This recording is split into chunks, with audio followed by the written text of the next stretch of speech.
আসসালামু আলাইকুম ওয়া রাহমাতুল্লাহি ওয়া বারাকাতুহু।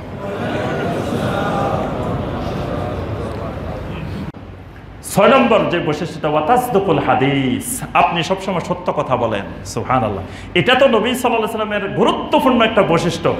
নবী সাল্লাল্লাহু আলাইহি ওয়াসাল্লামের চরম শত্রু যারা, তারাও নবী সাল্লাল্লাহু আলাইহি ওয়াসাল্লামকে বলছেন আস-সাদিকুল আমিন, আপনার মতো সত্যবাদী জমিনে দ্বিতীয় কোনো মানুষ নাই।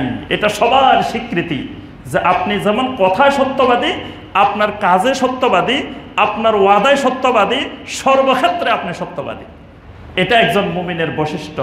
আস-সাদিক হবে, তার কথা, কাজ, ওয়াদা সর্বক্ষেত্রে তিনি হবেন আস-সাদিক, তিনি হবেন একজন সত্যবাদী। এই জন্য আল্লাহ পাক বলেছেন ইয়া আইয়ুহাল্লাযীনা আমানুত্তাকুল্লাহ ওয়া কুনু মা'আস-সাদিকিন, সূরা তাওবার ১১৯ নম্বর আয়াত। আল্লাহ পাক বলেছেন তোমরা সাদিকীনদের মতো হও। সাদিকিন কারা? হুমুস সাহাবাতুল কিরাম রাদিয়াল্লাহু তাআলা আনহুম, সাহাবায়ে কেরামকে আল্লাহ পাক বলেছেন এরা সাদিকিন। তাহলে সাদিকীনের মতো সত্যবাদী, সাহাবায়ে কেরামের মতো সত্যবাদী তোমরা হয়ে যাও।